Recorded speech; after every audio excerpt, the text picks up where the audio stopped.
Alright. Hey, everybody, and welcome to the Nightly Grind. Tonight is December 16th, 2016. We have a couple pieces of news, and then we got some videos to watch. The first piece of news up is Super Mario Run was released yesterday, I believe. Did anybody? It's released up for iOS. Did anybody On down? Android. Yeah, I downloaded it for my iPhone. Outlaw says hi, Saul. I downloaded it for my iPhone. I didn't really enjoy it that much. What did you? You said you downloaded it, Bendis? No, I have Android. Oh, you have Android. Anybody else have an iPhone? Nope. No. Okay. Posers. Posers. I'm comfortable with who I am in my iPhone. Has it exploded yet? Exploded? No. That's the what's it called? Samsung Galaxy. Note 7 or Yeah, whatever. The Galaxy iPhone Note. started exploding 2 days ago. Oh, did they? The sevens? Yeah. The sevens. I have like a 5S. I have an old one. I can't say that I enjoyed the game that much. I played. They give you can get it for free when you get 3 levels, and they take maybe I think there's like a 2-minute timer on each one, and you don't have to jump over enemies, but jumping on them lets you do combos and stuff. He'll automatically jump over, Mario will automatically jump over like enemies and little obstacles. But sometimes you want to jump to get to these pink coins in special ways. And then once you've collected all the pink coins on a single level, then you get to unlock the purple coins, which are like a more difficult route to get to them. I just didn't find it that compelling. It wasn't that exciting of a game to me. $10 to unlock the full game, and I think that's where it kills it. $2, I think I would have, thought, oh yeah, I'll unlock it for the rest of the game, but $10 was a bit steep, as far as I'm concerned. Maybe on a sale or something over there. Maybe they'll eventually drop the price, but I thought $10 was too expensive for it. But if you have an iPhone, you can download the first 3 levels for free. So keep an eye out on that. Also, the Nintendo Switch is coming in March. Will not be more powerful than Sony's PlayStation 4. I already knew that. According to sources familiar with the system. Yeah, I mean it was sort of speculation, but this is this is sort of hard, concrete, or more concrete information. But it was confirmed. Figured that it wasn't going to be, and Yeah. it's already called out that it was going to be built on the latest architect. It's not Maxwell, from what Nvidia is saying. It's actually on Pascal. Yes. Because a lot of No, reports- it is Mac. It is the sources confirmed to GamesBeat this week that the Switch uses NVIDIA's last generation Maxwell graphics processing architecture. Free review I found right now says their latest. This is coming from somebody apparently who's on the inside. The idea is to keep the costs down. Someone needs to get their story straight. Yeah, there's obviously conflicting information out there, and we won't know for sure until they actually tell us Either what way, it is. Maxwell was still a great architect. Yeah, it's just older. Yeah, and it's running on the Tigra chips, if I remember. I think so. Yeah, that's right.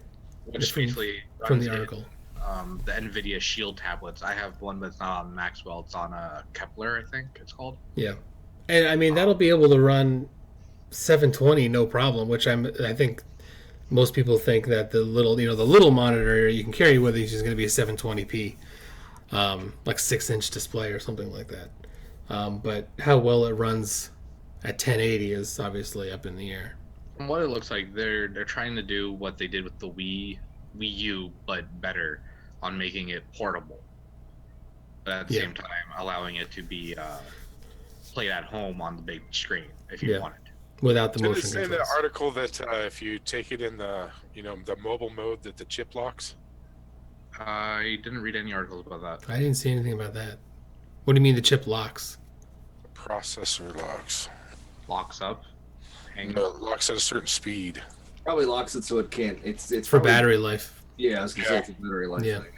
Yeah, they'll throttle it back for battery life. Plus, it's not running at 1080, then it's running at 720, so it doesn't have to have the same sort of speed. And if you watch the Jimmy Fallon test run when he was playing it, it looked like it was playing perfectly fine. Yeah, They were playing the new Zelda game. Yeah, it did look good.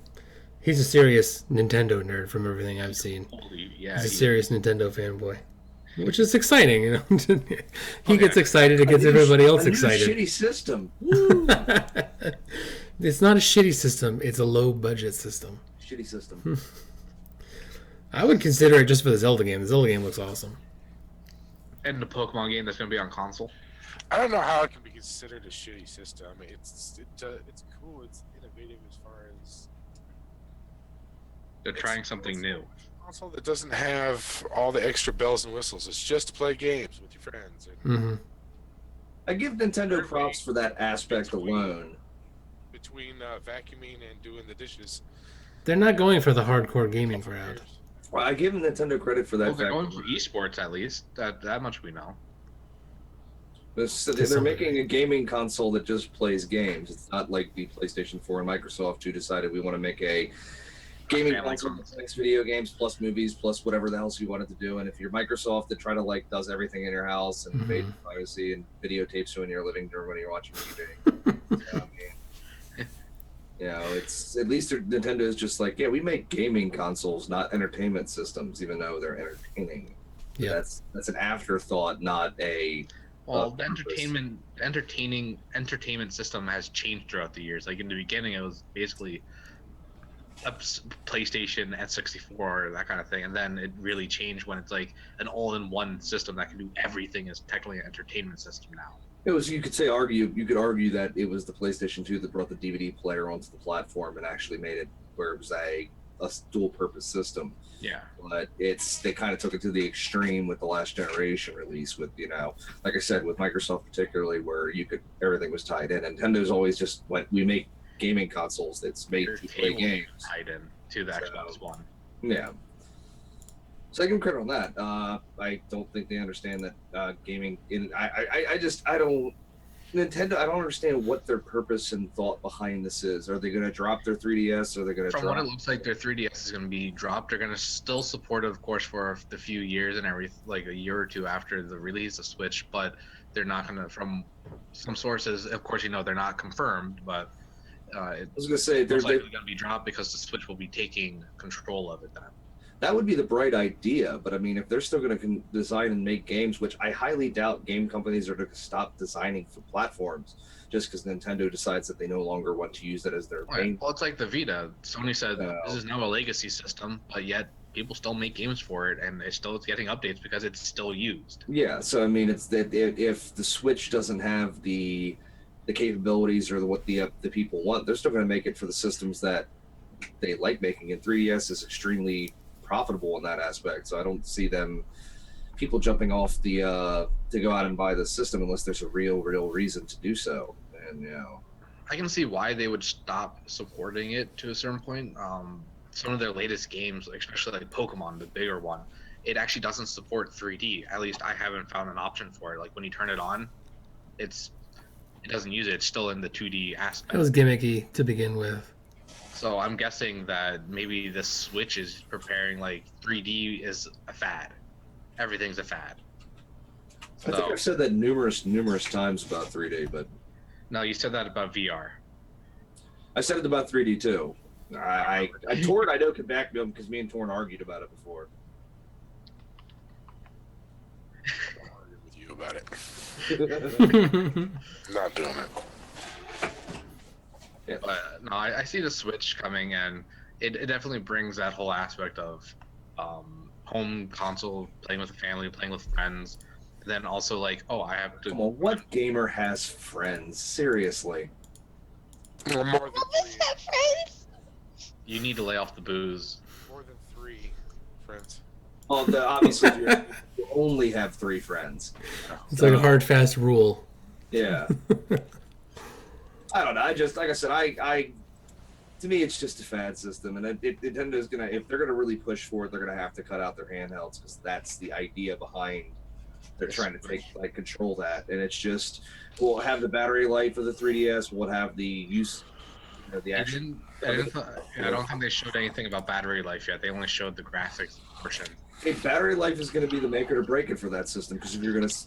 My 3DS, like when you're fully playing it, I think lasts close to 5 to 6 hours, give or take.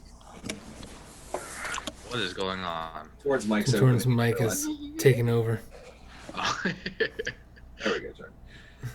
I just that's going to be the make it or break it thing. I think. I think if it can last at least 5 hours, it makes what it needs to be for portable, especially for how the Vita acts and how the 3DS acts. Where if they're lasting close to 5 to 6 hours, you're good. And Yeah, they're also, but it's going to because help of like charge mobile- port because it's running on the Type C, so it'll be able to charge a lot faster than modern day I was going to say, does it have mobile charging capability? Like I said, there's a lot of questions that we'll probably get more. From what I've Yeah. read, it has an actual a Type C charge port on the tablet part of itself, so that's how it's going to be charging. All right, so the next question is it a removable battery, or once the I'm guessing it's going to be lithium-ion dies, you basically have a paperweight? it's probably going to be, if it dies, you have a paperweight. Well, in that case, then the system's going to be fucking. But that's the same with how the 3DS and the Vita 3DS does. You know. and the Vita at the same time. Like I guess you could technically go in and try and replace the battery, but you then void the warranty and yeah. But it's also if it's a tablet, you probably you can go in and replace the battery if you really want to. But then it comes down to, same with the 3DS and the Vita, you need to know what you're doing, or you're gonna really damage it even more. Aren't those controllers wireless? The Switch one. Yes. Yeah, they're wireless. Yeah. Wireless. Wonder what the battery life difference will be if you have them on the actual the Switch itself, or if you're using them wirelessly. Hmm. I don't know. Do they even like You actually? don't plug think in, they're or just going to use double A's like the Wii? Maybe they'll charge off of the Switch They itself. look like they're so small. I don't know, and I would assume they have their own battery built in. Yeah. Maybe they charge when you connect them. Do they even charge when they're connected? It'd be cool. I don't know. Maybe they charge off of your hand. Heat. Somebody knows. People have been playing them from here or there. They That work info- now? they works. Yes, they work. Like we said, Jimmy Fallon played it live. Yeah. You could play it. I heard there's an upcoming event in Australia that'll be open to the public, and you can Oh play yeah, it. because Australia, we can all get No, there. yeah, I know, but it's open to the public, so that was why it was sort of in the news. All the What's kangaroos the can deal with play them it. opening up stuff in Australia? I mean, So basically, 5 people will try it it's a out. weird market. 5 Because they people can in charge a the lot of money there. I don't know. But there was some event in Australia, and they were going to be there essentially. But yeah, they're supposed to after Christmas, sometime in January. Weren't they supposed to be releasing more information? January 13th or something like that. They're supposed to have a live event. So Nintendo We'll Now know or more- whatever that we'll thing know is more called then. they do. I guess anything else on that? Nintendo, yay! Okay. Turtle Rock Studios, who you know from Left 4 Dead and Evolved, are working on new co-op dark fantasy FPS due out sometime in 2018. Can somebody explain to me what a dark fantasy? I don't know. Those are the words that they It's used. not safe for work. Dark fantasy. I assumed it was more like Doom and Gloom, but a fantasy setting. Vermintide? Could be, yeah. That's how I would think, like a Vermintide style. Is it, like, what kind of fantasy are we talking about? They just said dark fantasy, We're talking first-person about shooter. medieval fantasy? They didn't say. They just said dark fantasy. That's the only thing that they would say. It is literally such an open-ended statement. You can't Yes. really make a question on it. I mean, it's Yeah, Why is this news? because they're working on a new co-op game, and because they fucked their fucking brand up so bad by releasing Evolve, they decided they're gonna try again. yeah, I mean, this is the team that released Left 4 Dead, which is an excellent game, and then they fucked it One or up. two. One, and then they fucked it up with Evolved. But So. 2 is so great. 2 was taken over by somebody else, wasn't it? Or I- did Turtle Rock make 2 as well? I don't recall the 100%. They might have. Football. Hang on a second. Don't worry, guys. We have Google on our side. for now. They did Left 4 Dead.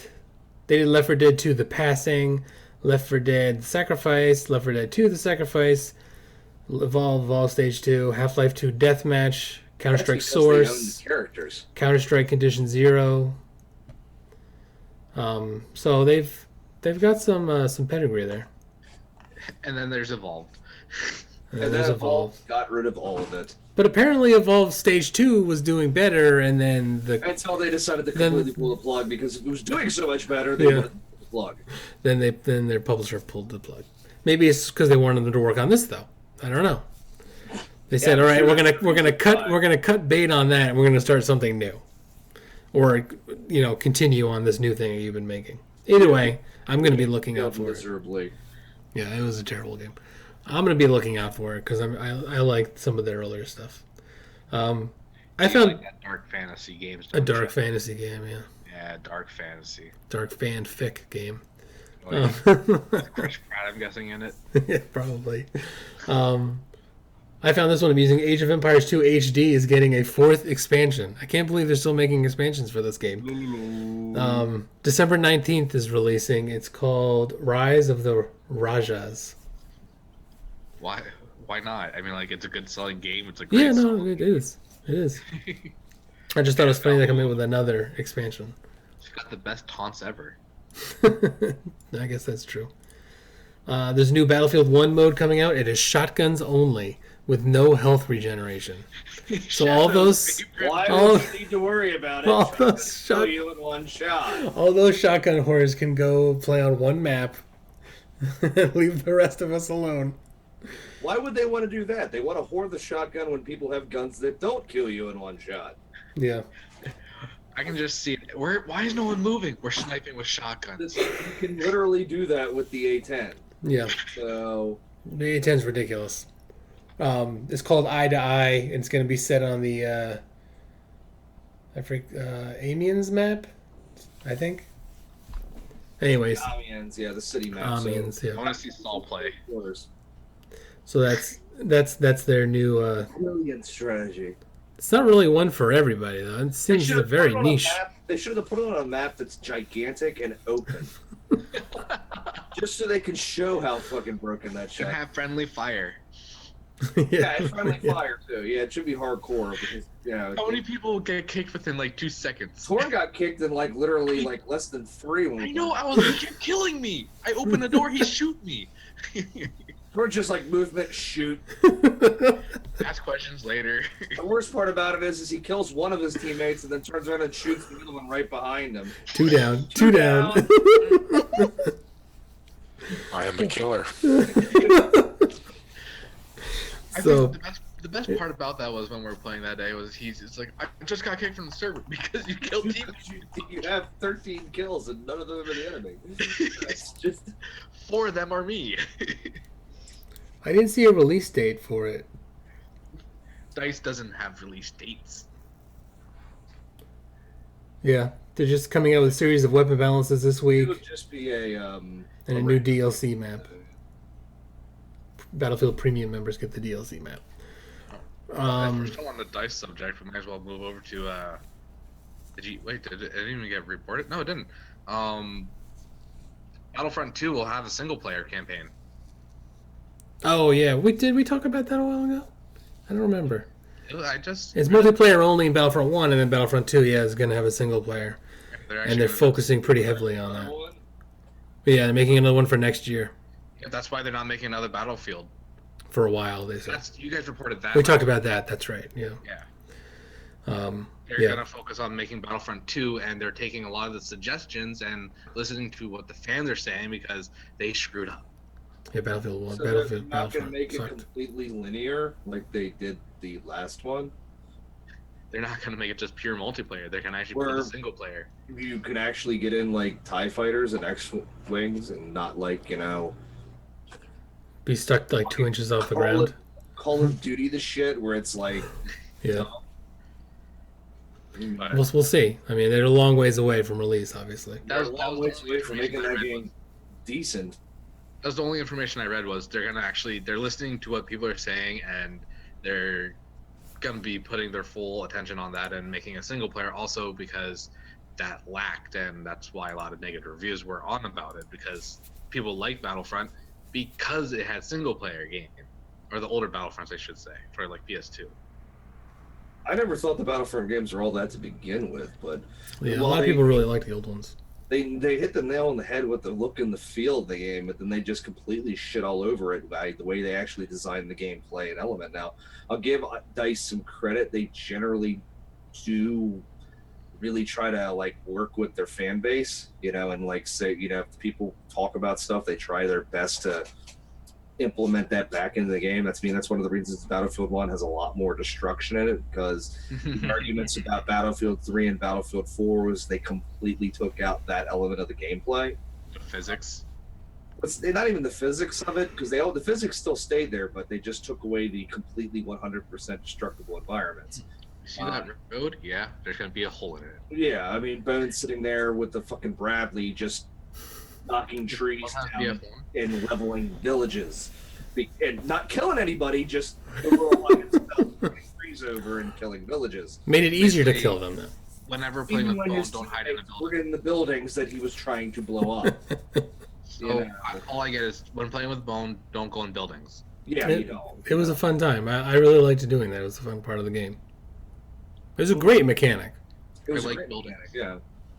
So, and I mean, they definitely brought that back to a greater extent with the Battlefield 1. Maybe not as in detailed as, well, I don't know. We haven't really seen much of it yet, but almost every building in the game, except for like Amiens, which is more just pure city street warfare, almost everything can be destroyed or at least damaged significantly, unless it's, Some walls I noticed don't get destroyed. what is it? Some walls, like, Yeah, but it's anything that's like a defensive, like a hard point, like a bunker and shit like that, like a legitimate big bunker, and they don't get destroyed. Or like the smaller bunkers can be taken out, buildings can be taken out. If it's like the gigantic forest map, mills can be taken out. yeah, I mean a lot of things can be blown up fairly. I died to extravagantly. a tree. It's just that it doesn't happen much because they don't have the knockdown like power that they did with like Battlefield Bad Company, where you can get a tank and start just mowing down buildings. It's way too. Soft. No, it's just way too. I don't know how to like best way to describe it. It's too fluid. The maps are way too chaotic. They really, like I said, Battlefield 1 really got the feel. They did a very good job with the game. So They did. I've liked it a lot. Mhm. Anything else on that? No. Okay. Gaijin Entertainment, which we know from War Thunder, has kicked off a crowdfunding campaign for a new game that they're creating. It's a World War II based online first-person shooter called Enlisted. And the crowdfunding is part of it is a little weird. They're going to make the game regardless, but if they hit certain goals in pre-sales, then they're going to be adding these different things to the game. I'm throwing money at this when I find out when I can. Yeah. It's got extremely large-scale battles of up to 100 players, massive destructible battlefields. The two that are going to be coming right away are the Battle of Moscow and the Invasion of Normandy. Additional campaigns will be added, including one chosen by players if they reach that goal. I think it's 500,000. Enlisted, I think this is from the page itself. Enlisted tries to set itself apart with its campaigns that are meant to create actual battles rather than sports-like competitions with multiple phases, unequal conditions, and differing goals. Here's the numbers. Battle of Moscow's campaign is available for $20 with the modified 1891 Mosin, or $22 with an upgraded Mauser 98K. Normandy with the Mauser is the same price, or you can get it with the Springfield 1903 for $25. $50 includes both and all the weapons. So about the price of a game. I'm going to be throwing probably $50 at it. Yeah, I was thinking about it. I really like the games that they've War Thunder really. It's And the idea sounds cool. Gaijin takes their games so seriously. They really put as much effort as they can to keep it historically accurate and as historically true to the the material are doing, and it's anybody that's played any of their games, just it's the level of detail is insane. I mean, it's awesome. So to see them getting into a first person shooter, that makes me I'm very, very curious to see how they're going to do it. Yeah. And if anything's shown with the level of detail and the level of dedication and just the sheer passion they seem to put into the games they make, I'm really interested to see how their combat system's going to work. As brutally hardcore as War Thunder is, and their tank version on that particularly, it's going to be interesting to see how their bullet mechanics work, and whether people are dying from like arm shots. It's going to be cool. Yeah, I'm excited about it. I love their games. I'm super excited to see how the 100 players in a battle works too. 50 people versus 50 people is a hell of a lot of people on a screen at a time. They're doing what PC's supposed to do, saying, fuck it, let's see how much we can do. Let's see if we can break it. Let's see if we can just 100 versus 100. Fuck it, let's see if we can crash the servers, It could go really badly, but I have a feeling they're going to pull it off. But we'll have, I guess that's a wait and see issue. It could go badly, but it could also be fucking awesome. So, and knowing them, they're going to have gigantic maps, and it's just, like I said, it should be great. Knock on wood, it should be great, so. Yeah. Okay. I like this one. An FBI and IRS investigation has uncovered that a Sacramento man stole over $4.8 million from his company and spent a large chunk of it on free-to-play mobile Game of War. I used to play that game. And I learned something when I was researching this, is that the average amount of money spent on that game is $500. That seems insane to me. Wow. $500 is the average spent. I mean, close to $5 million is going to bring that average up a bit. This is casual gamers now when they play phone games. Yeah. This is why they have microtransactions exist in all the games right now, because if you give people the option to spend 99 cents, they don't realize how much 99 cents actually is. My question, Bone, you said the average was $500. Is that $500 in one go, or is that $500 like a week or a month? I think it's $500 total. Torn broke the stream. Damn it. All right, we're just going to have to live with it for now. So all you need to take a drink. Every time Torn breaks something, you take a drink. It's getting worse. Yeah, I'm just gonna leave it like that. It's fine. Different screen. He'll be back, and we're almost at the movie part, anyways. So yeah, $500 in average is crazy. And updating a discussion we had last week, Valve's latest Steam update brings true DualShock 4 compatibility. We talked about how whether DualShock 4s worked with Steam or not last week. An update has made them work incomplete now, which I thought was kind of funny that we had discussed it just last week. This is the last weekend to pick up free games from the Ubi 30 event.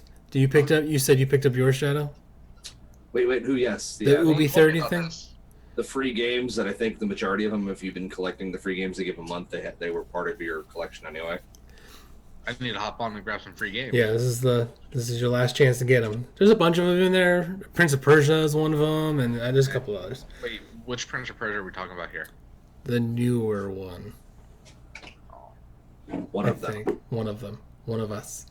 One of us. And now we can switch to the. That's the best way to do this. I'm gonna do it. He's breaking it again. Sorry. Trying to figure out how to get it to work for you guys. Clicking button. Oh my god. Can you see that? We see I don't know what I see, honestly. Okay, so this is screenshots from that Kojima released with the Death Stranding. This is their shit, I can't remember the name of the game engine. This is from their game engine. There's some pretty cool images in here, though. Obviously, this is without textures. This is obviously also him trying to prove this is in-game engine, because a lot of people were complaining that it was not in-game engine, or it was pre-rendered footage that was being released as a movie rather than in-game, and this is him doing that. Yeah, that's I'm looking a at- rendering of their office. I'm looking at the engine name. It almost looks like Demacia, so I'm calling it the Demacia. Yeah, that's right. It's supposed to be like decimal, right, or something like that. Decima. Yeah, decima. I think it's how it's pronounced. Demacia. Yeah, that one looks really good. That weapon Yeah. looks pretty nice. Yeah, And that tank In has engine. body parts. yeah, Tentacles. tentacles. Nah, I've seen enough anime to know where this is going. Shadow shakes his head. So Yeah, You know that what joke was was made last week. You weren't here. I watched it though, and I talked to Bone about it. those are some in-engine renderings. I just thought some of them were pretty Damn, cool. baby. That is one meaty sandwich. NASCAR 23, thank you for following. So yeah, in-engine renderings, pretty neat. For videos this week, we have a South Park Fractured Butthole trailer, a game called Gets me every time. Morphe's Law, which you'll see. Does that have to do with morphine? No, I don't want to play. a Deathwing trailer. Do we want to watch that? Yay or nay? Nah, Yeah, we're we good. can watch that because I can bash it. Yeah, that's what I was thinking. Walking Dead trailer, Sea of Thieves update, Dunkirk, and War of Planet of the Apes are the movies. So let's start Dunkirk. with this. Dun dun dun. Give her these pictures. Where is it? There. Okay. Clickety click. Let me know if it's too My name loud. is the King. I'm from the future. There's a cat in trouble, and I believe it's part of an international conspiracy. In my time, I knew my only hope was to assemble the team. In order to play superheroes, you have to have a superhero persona.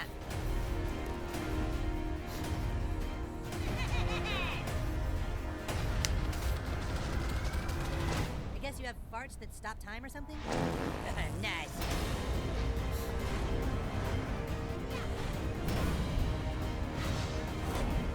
I'm going to destroy this town. No, minions, you gotta kill them. Ah, dang it. Ready? Ah, dang it. Sorry guys, you can't play with us. We're playing superheroes now, and you guys are dorks. South Park, the fractured butthole. Get the Stick of Truth free with purchase. Pre-order now for Towley bonus content. Tally. Anything you want to see again on that? It's just sort of is what it is. I will be getting it. Yeah, I figured. You can give us your review. I haven't even played Stick of Truth, and I own it. Is any of that actual like? Gameplay? Yeah. That's what it looks like, yeah. I don't know. It is. Yeah. It's the original game was you were basically playing an episode of South Park. Right. It's the Gotcha. animation is identical to the series, and it's fantastic. If you are a South Park fan and you have not played the Stick of Truth, shame on you. I mean, literally, shame on you. So, So this one is Morphe's Law, and it explains itself in the alpha teaser. so the game's obviously going to be good if you have to, shoot morphine every time you fuck up. So. Okay. You'll see. Welcome to Morphe's Law, a body morphology-based 3D shooter in a robot Day of the Dead setting. Okay. Just give it a second. For each hit, I'm giving it a body second. mass is transferred from the victim's damaged limb to the corresponding limb of the perpetrator. Successful players grow taller and are therefore easier to hit. Less skilled players become smaller and smaller, making them difficult targets. Oh, This dude, I would be the process tiniest goes on midget. until a location is found and the game becomes perfectly Oh balanced. my god, yes. As playtime becomes infinite, the kill-death ratio of each player approximates 1. As a result, a player's skill is not reflected in his stats, but his body size. Team avatars represent the combined body mass of all team members. The team with the taller team avatar wins. Make the best use of your body proportions and choose a suitable strategy. Small players, for example, can hide in areas other players can't reach. Yes! Friendly fire does not affect your team avatar size, allowing you thank to God. deliberately distribute your team body mass across your team members. This can be used to overcome obstacles or implement team strategies. Them hips don't lie, man. Some body proportions come with rather unexpected advantages.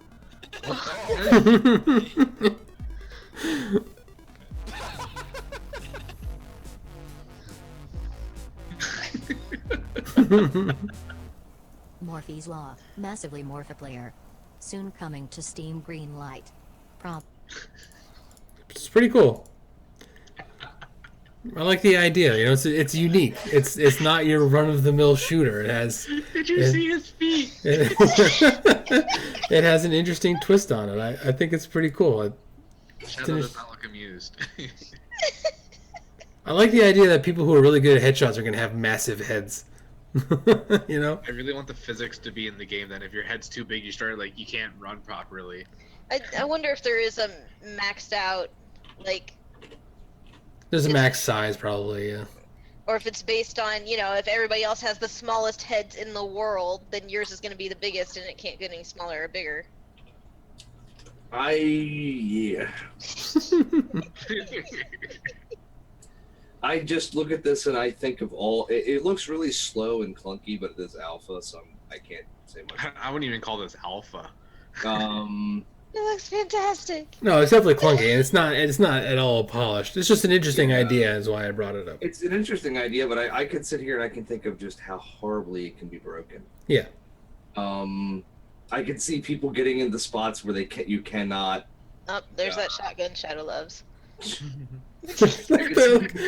I You guys can see with people legs. getting into spots where they can't. You can't be targeted or hit easily, you know, and then basically putting all of having their one teammate in that spot, and then utilizing the shoot your teammates and just camping the body mass in a certain area. You know what I mean? Yeah. So Maybe. It'll be interesting. It didn't show anybody dying. Can you just sit there and? Because the game, how the Well, dying thing works- it's obviously for. I mean, you're gonna sit there and have two people just kind of going at it with each other. that's another thing. Yeah. I mean, they're doing it for display purposes. I have a feeling that when you actually play the game, you shoot him a couple times in the head, he's dead. You can't just keep shooting him over and over and There's over again. different game modes because from what it sounded like, the two giants on the side are basically how you win or lose. The more shots you get, the bigger your guy grows. Right. There's got to be killing though. Yeah, that has to be killed. Otherwise, that's every fight's going to basically just be two players shooting, live, and shoot at each other Until they get bored. dies. Yeah. Somebody has to die. I agree with that. I think they're just doing this to show you how the game works. Yeah. They put God mode on or whatever and just started, getting film. Man, the videos of this are gonna be hilarious, though. Yeah. It's interesting, but I mean, I don't know. Like I said, that's something we'll have to watch. Yeah. It's certainly unique, and I give them that because there's not too many FPS ideas out there that haven't been done. Or it looks feels clunky that way. and responsive, so Yeah, it's super early. You could tell. But I thought it was fun, so I brought it and we up. know how well Steam Greenlight works. Oh, and there's also a health bar down at the bottom left-hand side. Yep. So And his doesn't look to be moving when he's getting shot. So, but if you can sit there and sap energy from your teammates, I wonder if you could actually kill them. No, they said You friendly only get fire. so far. There's no friendly fire. Yeah, they said no friendly fire, but you can Oh, shoot okay. each other to change your body shapes. Gotcha. So you can steal their legs. I don't understand this part. Why is he jumping and then like? He's dying, I think. He's dying. victory. I think he's dying. It looks like he's trying to dab. He's tripping and falling. Even though he wasn't moving. Covered in ice. Why is he When you doing a lose, it's just karate covered kick? in ice. He's Jet Li, I guess. So, Bruce Lee, my bad, Bruce Lee. it's a cool one. I like it. So up next is Space Hulk Deathwing, which Shadow has played and can tell us about after the short one. I think it's, minute 54.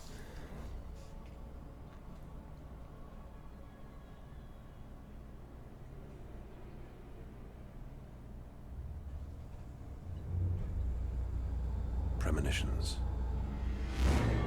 The ether gifts me visions. I see a threat far more deadly than gene-hungry tyrants.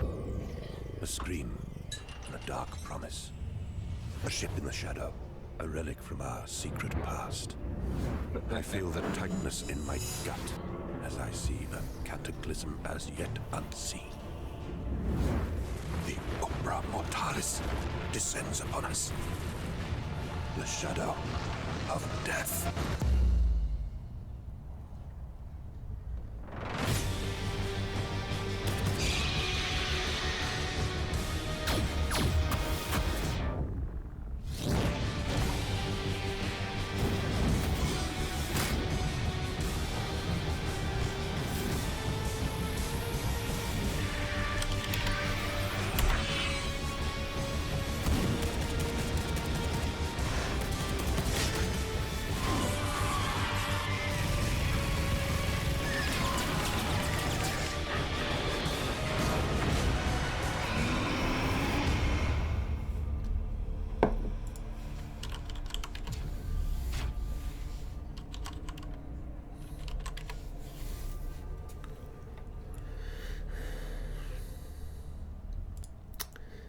You want to tell us about it, Shadow?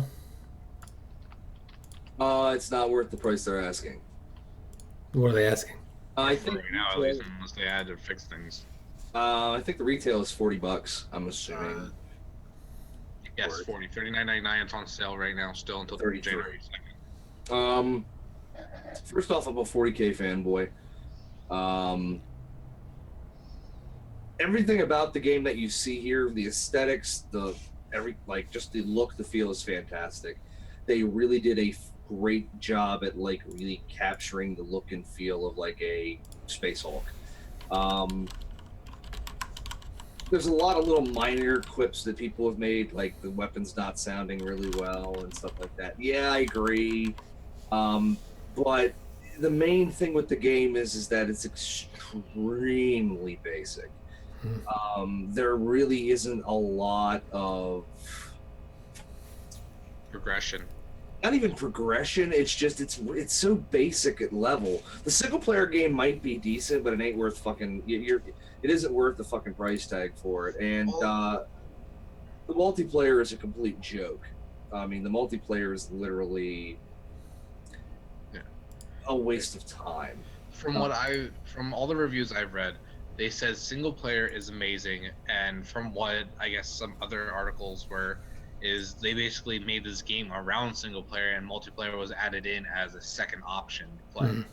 I could honestly see that, but the problem I have is that they really they pushed the idea of what they were doing, but they were also pushing the multiplayer aspect.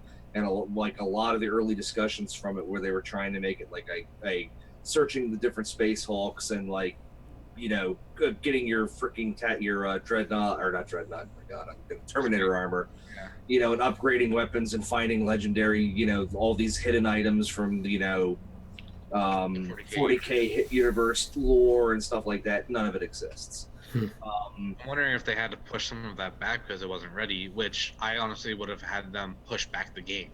And if that's the case, it screams they're going to release DLC, which makes it even less of a Is it free? Well, we don't know. It could be free DLC or it could be paid DLC. It could be, but I would say, I would almost be willing to bet that it's rare these days that anybody even remotely does any free level DLC. So most likely it would be like a $4.99 or $5.99 or some shit like that. We won't know. It might hit them more than they need to pull people back, so they have to do free. The major issues here are this. Like I said, single player might be fantastic. If you know your 40K lore, you know what they're talking about, and the Dark Angels, really fucked up history that they hide and stuff like that. Because if it got known the shit that went down in their past, they would basically be hunted down and destroyed as traitors. But so the storyline is probably very, very good because of if you know what the Dark Angels history is. But the multiplayer is the main reason I was interested in it, and I was interested in a lot they were talking about. And it's just the AI is atrocious. The most funniest thing about it is the whole game basically is you're getting experience as you're progressing through the chapter, we'll say, how they set it up, you gain experience, and as you gain experience, you can unlock different weapons and different shit for your character. It's not really all that dramatic of an unlock. It's basically like 4 unlocks per the 5 subtypes, okay, or the 5 types you can carry. And you can change it right then and there. You don't have to get to a spot. Which is really, really nice. The problem is the instant you complete a chapter, the next chapter starts and you're back to level 1. So there is no real progression, and Weird. It's almost like a roguelike where winning punishes you by going back to square one. And the biggest issue I would have with that is that would even be that big of a deal to a point, but the experience bars are unique for each character. Mm-hmm. So the problem that you have really, really quick is if you have an assault cannon marine, which is the guy that carries the big rotary cannon fucking, minigun, basically, he's more or less the Zerg chewer. He is going to sit there and literally mow down the Zerg when it comes, the massive wave of Tyranids. So he's going to level up really, really fast. And he's the guy that's doing the majority of he's the one that's basically cut that guy right there. Since he's basically his job is to mow down the massive wave, he's going to gain experience really, really fast, and everybody else is kind of going to sit there and get sloppy seconds. So he's going to end up leveling up to his max cap super quick, and everybody else is going to be kind of really falling behind. And now if he sucks really, really bad and everybody else is gaining experience quickly, you're probably going to die. And the reason you're probably going to die is that depending on what difficulty you're playing on, the AI never changes. And it comes really, really predictable. Anytime you get into an open area, it's going to have a Zerg. There's going to be a massive attack. Anytime you're going through hallways, you might have little spurt attacks, but generally nothing happens. So it's like that in itself, it's predictable. It's like it's going to happen. It's like, oh, we're in a really open area. We're obviously going to get attacked. Really, in the beta, at least, it seemed to really, the beta seemed like it was different, but this was just literally like open area, Zerg. I remember in the beta, we played that one map multiple times, and each time the Zerg, the attacks were different. They weren't always in the same spot. It seemed that way, but it's just like I said, that's the way it is. And the worst part about it is that there was really no AI. The AI, it would just literally drop in one point right at the group. They didn't spread out. They didn't run around. They didn't do any kind of interesting things, and it was just. They Zerged. They Zerged, and it's like I said, assault cannon just sat there like and just mowed them down. The only difficult thing was the way I ended up dying in most of the cases was everybody reloading at the same time, and then once they got on top of you, your melee attacks are completely utterly worthless, which basically makes one of the Marines completely worthless because the Terminator with the melee Terminator is joke. It's a joke. So it's kind of disappointing. I mean, think. So if you went to harder difficulties, 1 or 2 hits would kill you. So if you were a melee Terminator, it was just more or less spam Q, so you just kept swinging, and you'd still end up getting hit twice and die. So unless you had an apothecary stapled to your ass, constantly hitting you with the heal, you were dead. So it's just, I don't think in all the games, even during the beta, I tried them all, and it's like the melee Terminator, who should be the most, if you know your 40k, the most badass motherfucker, is literally just cannon fodder. He just runs out in the open, and if friendly fire's on, he's even dead faster because everybody behind you in the back while you're out there trying to slice and dice. So it's just, and no matter what, it's going to end up happening because if you're using your brain, anytime you have a Zerg running at you, you're going to try to quarter yourself in a small area, so they have to funnel even more than they funnel already. So it's just, like I said, if it goes on sale, I might pick it up. $5-10, I might pick it up, but I don't think it's worth the price tag they're asking for at this moment in time.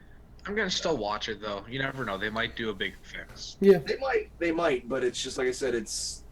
The main thing that disturbed me was that they hinted at this Diablo searching through the wrecks and finding relics and shit like that. They even hinted at it during the beta where we're search through and find relics, and it's like you look around and there's nothing in the game. I could be wrong. We were so excited about that. Like that's why we were going to get it. So, at the end of the day, my conclusion is I feel this is one of those games where Skyrim Studio was working on a game already, and they must have got their hands at a chance at a 40K license, and they went, we'll take this existing idea or this existing engine and upgrade it to Unreal 40K, and they go with it because it's just I don't know, it sucks too because the atmosphere, the imagery, all the detail and the stuff on the ship is amazing. I mean, the graphics, I've heard people complain about the graphics not being perfect and stuff like that, but I mean, it really captures the look and feel fantastically. But it's just the gameplay just leaves so much to be desired, and it's like I'd rather wait until it's dirt cheap, pick it up then and play it than take that money and put it towards it right now. So wait 3 months to 6 months, see the patches that come out, see what they polish and smooth out and whatnot. Price might stay the same, but the game might be improved drastically. And it's like I said, for all extensive purposes, the single player might be fantastic. I mean, it may be great, but to me, it's I don't know how much detail or how much they're working with it. I've heard a lot of problems they had with like the AI working with you in the single player mode not being really up to par and stuff like that. Which technically speaking, that would mean that would be great as a multiplayer game. And the whole Space Hulk was based on a board game, which is meant to be played with other players anyway. So it screams this game should have really been focused on multiplayer. Cool. That's all I got to say about that. Thank you. That's it. That's pretty in depth. This time I actually have to fully agree with Shadow. Alrighty. The next. But a second note, that makes two 40K games that came out recently that I've bought and refunded within 48 hours. I still like Eternal. What was the other one? The Eternal Crusade, which after literally it was just like, oh god, it's. I like it, but okay. Next up is Walking Dead, A New Frontier. As a precursor, I love the Walking Dead series of Telltale games. So I'm super excited about this. The one time that you needed to be here. Please, I tried. Oh, you tried. I know you got beef. You told me where to hide. Help me. Please come with us. Take it easy. What happened? They call themselves the New Frontier. They used to be decent people. Now they're something else. Go, go, go! Get her to Richmond! Next time, I'm not gonna sit back and watch. I'm gonna do something. Sorry, forgot to introduce myself. Call me Jesus. I should have told you this earlier. Why didn't you, after all we've gone through? Keep going. They'll open up. Go, man! I did whatever I had to do to protect them. Sometimes it's not enough.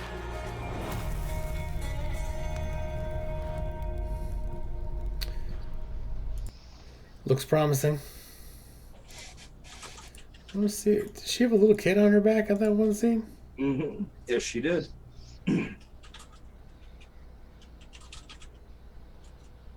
There. Yep. She looks like she's probably a teenager now, which is cool. And then she meets Jesus, which I think is awesome. It'd be very cool if she ended up in the comics. Have her end up in the comics somehow. That would be awesome. She'd eventually be on the TV show. I love her character. She's great. I really like the graphics of this. It looks better than their existing ones. I don't know. People have been complaining for a while that they need to update it, and they have. You can tell. I don't know if it'll be enough for most people. I've never had a problem with the graphics because it's a story game more than a graphics game, so it has never bothered me. But I know it does bother some people. So yeah, new Walking Dead game. I'm super excited. I can't wait for this one. I love those games. This one is a Sea of Thieves technical alpha update. This is one that we've been paying attention to somewhat regularly. The freedom of the pirate life awaits. as players embark on their own epic multiplayer adventures. Our catchily titled Update 0.1 signals the start of the Sea of Thieves technical alpha phase, and with it, some lucky players from our Insider program will get to experience the thrill of the hunt as they sail the seas in search of hidden gold.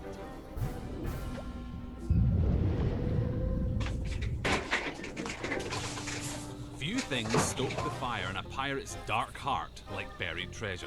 In Update 0.1, there could be riches hidden beneath the sands of any island out there on the open sea. But all great adventures begin with a promise. And that's where our maps come in. When you embark on a treasure quest in this update of the game, you'll have a map to get you sailing in the right direction. In this case, a classic X marks the spot style map. You and your crew will be relying on this map, first to pinpoint the island, then to dig up the treasure. Making this a little bit easier is the map table on your ship. This gives you a wider view of the many islands you can travel to, and your ship's position on the sea. By comparing the islands on both maps like some kind of ingenious... So much for navigating. You can plot a course and get your treasure hunt underway. Ideally, at some point you'll make it to the right island, and face one more test of your crew's cartographic skills to track down the buried stash. There won't really be a giant red X in the sand, so you'll have to use the island's landmarks to find your way. Just like birthday celebrations and riding a seesaw, digging for treasure is much more fun with someone else. And the more of you who help to dig, the faster you'll uncover the bounty. But that's only half the voyage.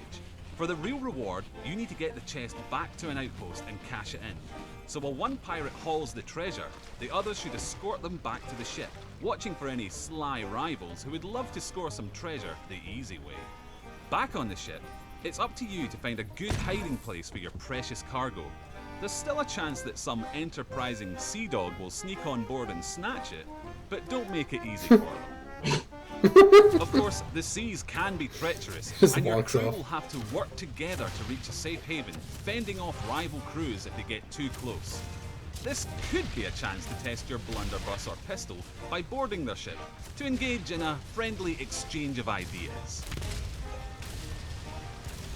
If that doesn't go to plan, you'll be taking a trip to the Ferry of the Damned because, well, you'll be dead. But don't worry too much. If you and your fellow lost souls ask the captain nicely, he might escort you back to the real world, and you'll be back in action. So what happens if your whole ship goes down? Well, as luck would have it, some friendly mermaids will be on hand to rescue you and your crew. Because that's what mermaids do, apparently. If, after all this, you eventually get back to an outpost with your ill-gotten gains, head to the shipwright who'll happily exchange it for gold. Well, maybe not happily, but she will exchange it. One quest, well and truly smashed. This is just a first glimpse of what's to come in Sea of Thieves, and we look forward to showing you more as we set sail through our technical alpha phase and beyond. Cheers! So it's looking pretty interesting. They really sell the graphics, like just the whole setting of it all. Yeah, I like the graphics. It really has like did you ever see the game The Witness? I played it on stream.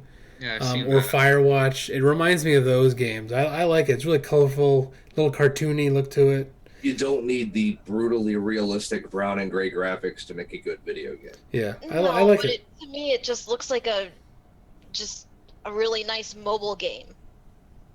Yeah, I mean, I can see that. Yeah. It's, I mean, I know they say there's more to come, but it looks really repetitive. It's Yeah.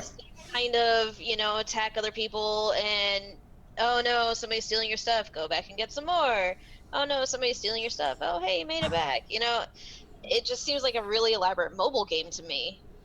Yeah, hopefully they release more. Hopefully it becomes more exploratory than just get a map, find treasure, return treasure in. But it seems, from what I can tell, this is the first thing they've released that it's just to test out some of the core mechanics. More to come later, type of thing. If you join a crew and your entire crew quits playing after 2 weeks because they don't like playing games for more than 2 weeks, then are you stuck on a ship by yourself, or do you? I don't think so. That sounds accusatory, miss. Trying to say something. I'm sorry. Some people stick around for more than 48 hours, Shadow. They just don't last. They don't just turn it back in. Do okay. I think you can. I think you can just join. The idea is you'll just be able to join. I've been playing the same game for almost 12 years now. I don't want to. It does look like a game as of right now with you and your 3 friends. Did you notice that? Only have 3 friends. Did you notice? Did you notice? How dare you suggest otherwise? Did you notice both crews are 4 players? Shush. I really hope that changes. It'd be cool if they have large. It's too early to call. It's too early. It's extremely early in this game's development. I don't want to harp on them for too much. But I really hope they have like larger ships with more than 4 people. Go back to the end real fast. The sunset's nice. Keep going. Wait. Keep going back to the end. Rare is making this game? They're involved. Interesting. And Microsoft Studios. Microsoft Studios, but Rare has made very good games in the past. They have, yes. Very strong pedigree. Yeah. Name a game. Name a game? Name a game. I want to say GoldenEye. And Perfect Dark. And I think Conkers. No, is it Rare that released Conkers? Banjo-Kazooie, right? I believe so, maybe. Because they just released the Rare Replay and that whole bunch of things. Donkey Kong, I think they did a bunch of those platformers. Let's see. Perfect Dark Zero, Viva Pinata. Conker's Bedford. Damn, I was right. I was 100% right. That's all I gotta say. Did they do? They did Battletoads. Yeah, did they do Banjo-Kazooie and Donkey Kong? Donkey Kong Country, GoldenEye, 007, Banjo-Kazooie, Perfect Dark, and Conker's Bad Fur Day. They also did Cameo, Elements of Power, Perfect Dark Zero, Viva Pinata. Donkey Kong 64. Currently working on Sea of Thieves, a multiplayer adventure. That's what we just watched. Yeah. Yep. John Elway, quarterback. Are you sure we just watched that? I'm not positive. John Elway. Well, now I'm convinced. John Elway. They made John Elway game. That was back in the day when you could actually make different football games sponsored by the NFL. EA took that away. Thanks, EA. They do what they can. Next thing. So this is the trailer for Dunkirk, and this is a movie that I've been following for a while. This is the next Nolan movie. You'll know him from Interstellar. He was involved with the Batman movies. He did Inception, The Prestige. He's the guy as far as I'm concerned right now. This is a World War II movie based on the retreat of the British out of France. Saul's gone. Apparently there's a 5-minute IMAX trailer that's going to be playing this weekend.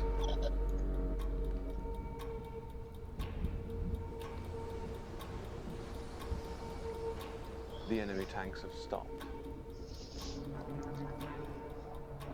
Why? Why waste precious tanks when they can pick us off from the air like fish in a barrel? Yeah, that worked so well, didn't it, Goering? There are 400,000 men on this beach.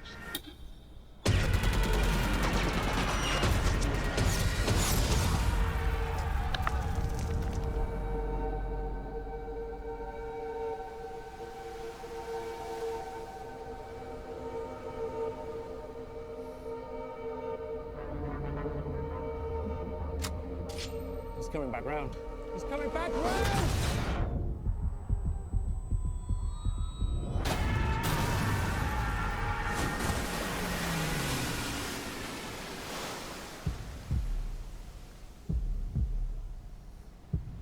Where are we going? Dunkirk. I'm not going back. There's no hiding from this sun. We have a job to do. If we go there, we'll die.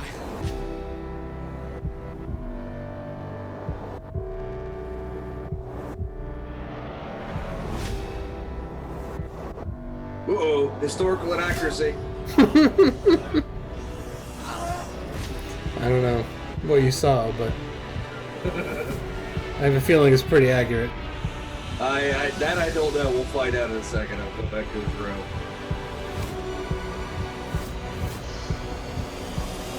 I just saw they him didn't have again. CGI back in the day like You this. see it from here.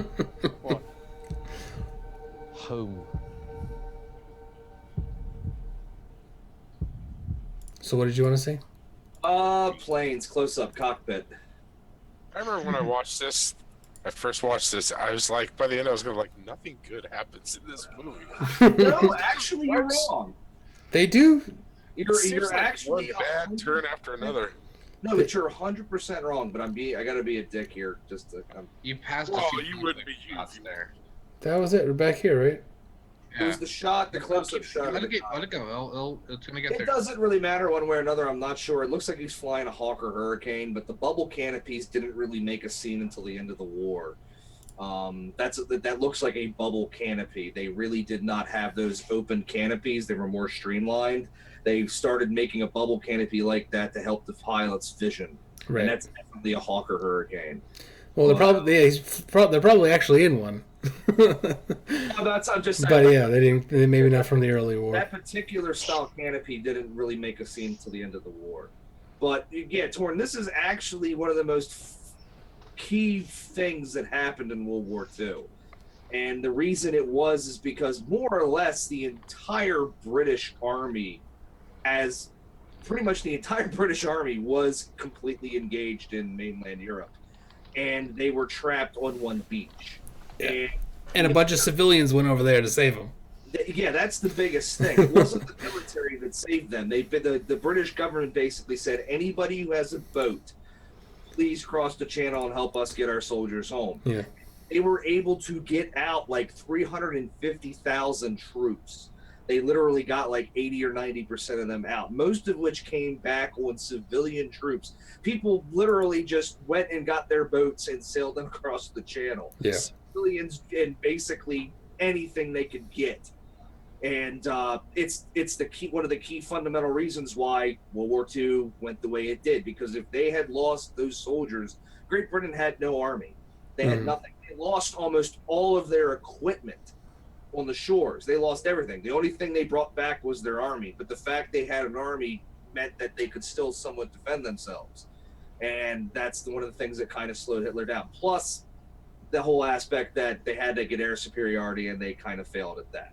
But this was the first big turning point of World War II, where it was the Nazis did something extremely stupid and didn't have the tanks going to the beach, and the British just did what they did throughout the entire war, which is they persevered and they did whatever they could to win. And like I said, we're not talking about hardened soldiers. We're not talking about veterans. We're talking about rich people and their private boats going into a situation where you're going to die, and fishing boats and fishing boats, everything, boats and just pleasure boats, anything that could basically survive the trip across the channel, and doing so with no air cover, with no military, presence.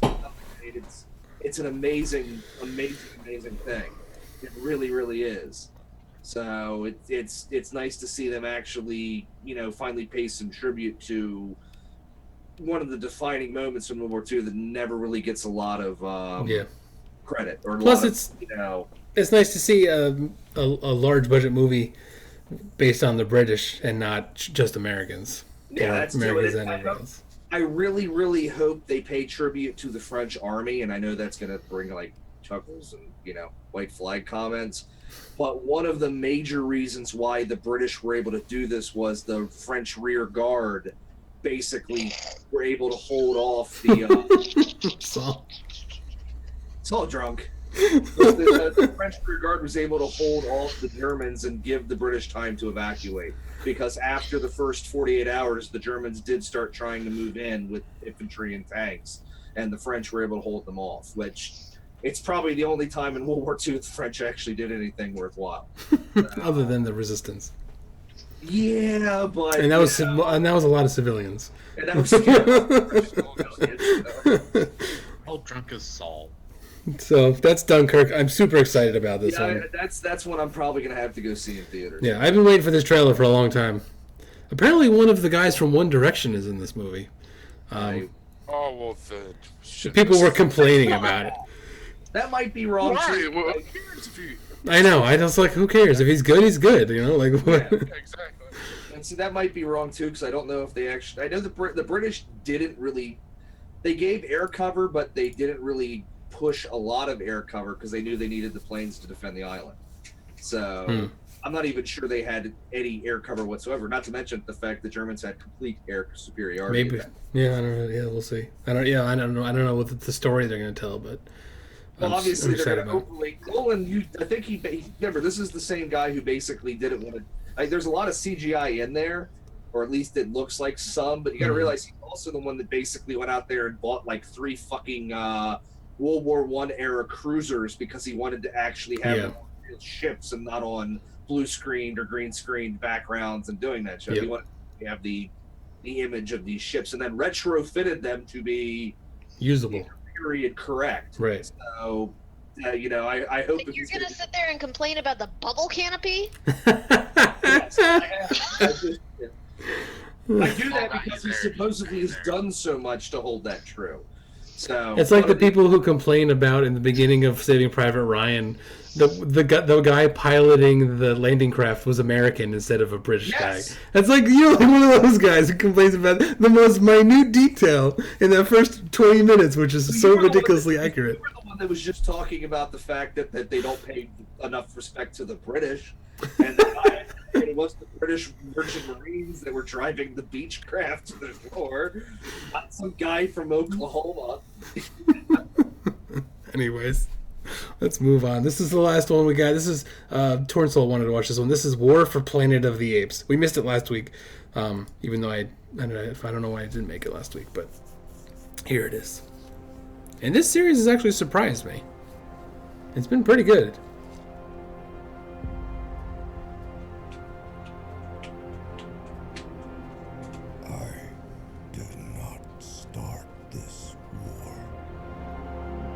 Let me guess, but he's going to finish it. I offered you peace.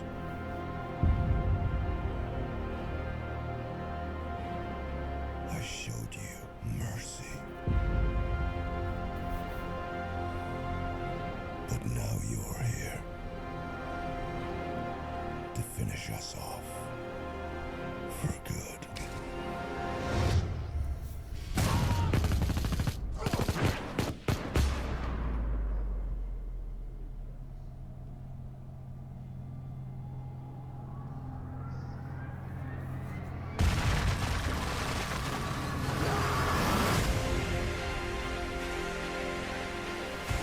All of human history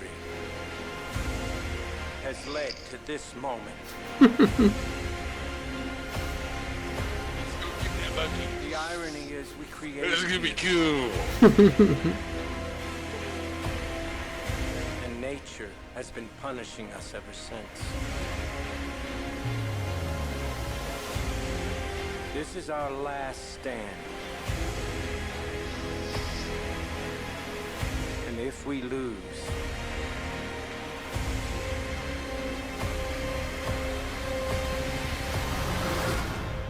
it will be a planet of apes. He said it. This is not Family Guy bone. What is this? Some kind of Suicide Squad? And roll credits. So yeah, War for Planet of the Apes. I love the preview and everything. It looks nice. My question is though, are the apes still working with humans? Is this playing off the? Yes, they're working with humans. That's why the humans are there to hunt them down and kill them. Well, if you look in some of the scenes, the apes are with humans working together with them. Peter's gonna have such a field day with this. Did you see the last movie? Did you see the last one? I did, but I can't remember how it ends because In the last movie, I think I fell asleep. People need powers, so they go up there and they beg the apes to let them. And they start working power at the together on dam or whatever, and then the I don't want to go through all that horse shit. Yeah. But wasn't there a split between the apes allowing it and stuff like that, and something happened Here's where the thing. The last couple of movies, they've showed like apes and humans fighting a little bit, like during certain points of the movie. But this is like supposed to be the big battle. I can't look at him with a straight face. No, like if you get closer to the end of the trailer, you'll see what I mean by like, are some of the humans still working with the apes? Because at the one scene, one of the apes is like helping load anti-air cannon. Saul. She's drinking laughter. She's losing Really? it. She's losing it. Wow.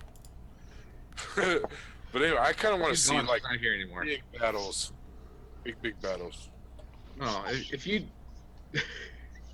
Wow.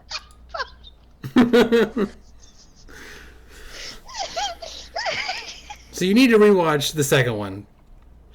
Those nipples could cut I diamond. have to.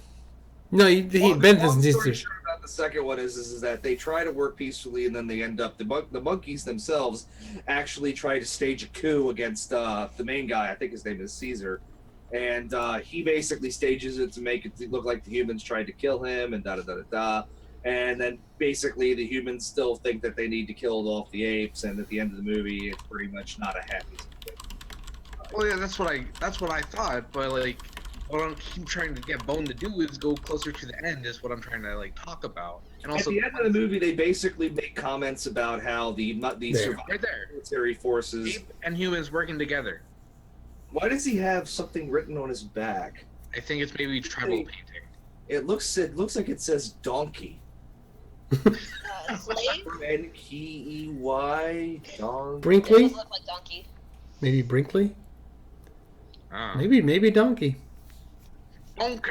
Maybe that's his I nickname. don't know, but they originally made these comments in the first movie with the aspect of the apes crossing the original bridge and the guys with all the firearms and shit, and somehow not mowing the apes down, and basically the end of the Planet of the Apes was the slaughter that happened on the bridge. How the fuck are the apes going to go against the combined armed military of a mechanized unit? It's just a few Apaches and A few tanks. Apaches, some Bradleys, a few. But wait, they're a guerrilla force. Folks, we'll see you tomorrow. Have a good night. Good night, everybody. Go back to the scene where you got the entire mechanized unit charging in a straight line. First off, the brilliance of that right there is just dumbfounding. Yes, they have bow and arrows now. Oh God, no! How are we ever going to fight them with our F-16? You know, He's got an AK there, or a, no, it's a Wow. yeah. Still a gun with bullets. Have you ever been shot in the neck by an arrow? Yeah, they got a lot. They got a lot of armaments coming over there. Okay, it really stings. Really stings. Fixed defenses are a monument of man's stupidity, and the apes have picked up that strategy relatively quickly. Yeah, they got some serious firepower going in at them. Well, they don't got to worry about NATO or the press crying about being cruel and unusual. Look, like right there, that Blew themselves up. I love this. I'm gonna use the Yahtzee line. This spunk gargle wee wee. Fucking go back to that real fast. It's the best attack strategy I've ever seen. Let's funnel our forces in a 30-foot wide wall and charge them in willy nilly. That is the dumbest thing I've ever. Wasn't there a supply truck in there? Yeah. Yeah, look. There's a truck they were just using to put people on right here on the middle. Yeah, there's one guy in the back firing away. You really need to bring that whole thing with you? I think there was a barbecue in the back. That'd be a tornado. We said go back real fast there. I'm gonna be my total dick self here, but the helicopter strafing the position, right? Hey, that's a 30 millimeter cannon on the front. Now watch that soldier to the right take 2 or 3 shots to the chest. Yeah, that's not what. Well, you don't know. That could have been from somebody on the ground. He was surprised. Everybody in that platform would be dead. That could have been from somebody on the ground. We don't know that's from the helicopter. Yeah, but they're getting fucking strafed by the fucking they're getting strafed by an Apache attack chopper that doesn't really attack like that. And if it was attacking like that, it'd be doing it with the Hydra fucking rockets, not the fucking 30 mil. You have offended me, Shadow. How's that? Because I'm an Apache attack you're an helicopter. So, there's War for the Planet of the Apes. with humans helping them. So the question is, well, this isn't really a question. Who's going to win? Planet of the Apes. I have a feeling the apes. Of course the apes are going to win, because there would be no movie past that if the apes were wiped out. So we already have lost all suspense. The apes are going to win. Oh my gosh. We knew that from the first movie they made. Okay, but here's the real question. It's not about the ending, it's about the journey. It's not about the ending. It's person to die. Well, when you call War for the Planet of the Apes, and you realize that they're not going to kill off all the apes because that would be the end of the movies, then it's pretty obvious that the war is going to be won because it's called Planet of the fucking Apes. They're already calling it Planet of the Apes. They're already admitting that it's a Planet of Apes. Yeah. Are they going to remake the Charleston Heston one eventually? My other question We need to go back to the shaving head scene just for Saul. Well, they can't because that's But my other question would be, and this he's going to do it. My other question would be. Your other question would be. The original movie shows the fact that Caesar only infected like another maybe 100 monkeys. Their breeding must be exponential, or what are they going around trying? Are they getting more monkeys? I don't think their population would be that dramatic to actually have any serious, Okay. force. Shadow, I don't know if you know much about monkey anatomy, but it's very similar to human anatomy, and none of those monkeys had boobs. Okay, that's a good The women point. are Right. elsewhere. So there are no female monkeys. Which When means a boy monkey and a girl monkey really love each other. So yeah, but see, that brings up that just makes me even question it more. Then how how are they existing? How are they reproducing? It's not like they're going out there dues and getting more monkeys, or at least as far as we know, it's never been discussed, or at least I think it's never been a part of. I can't remember. When the United States went to war, they came back and there was this baby boom. Okay. Yeah, maybe their population has exploded because they've been so secure. I know they did. Well, actually, you know what? They have talked about the reproduction aspect of it because Caesar has 2 sons in the second. In the last movie, Caesar's wife is sick. Yeah, and she also has a child.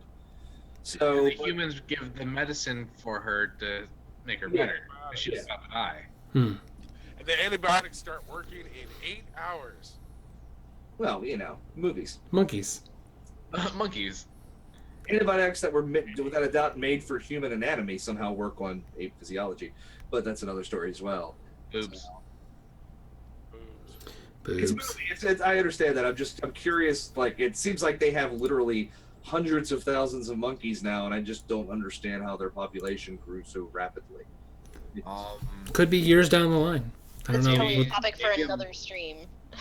Yeah. Maybe a male monkey bought a female monkey tacos and You can have an expert touch happened. explain male and female monkey sex. Maybe they found a vine and started swinging, and one thing led to another. Saul's confused face. So. I don't know what kind of women you're into. She's gonna drink my eggnog. Drink my tequila. We can see that. So that's all I got. Anybody got anything else? Nope. Okay. Do we know what we're gonna play? Nope. All right. Gestation period for a common Oh chimpanzee my is gosh. 243 days. So, Which is how many about months? it's about what 30, 50, 10. What? It's about 7 months. 7, 8 months. 7, 8 yeah. months. Yeah. What is? So just a little bit shorter than humans. So I'm just saying it. Population-wise, they need a good 10 years to really build their population up. But they also become sexually active younger. Yeah, they do, and that would be another key aspect. So their generations Ape roll over physiology. quicker. Yeah.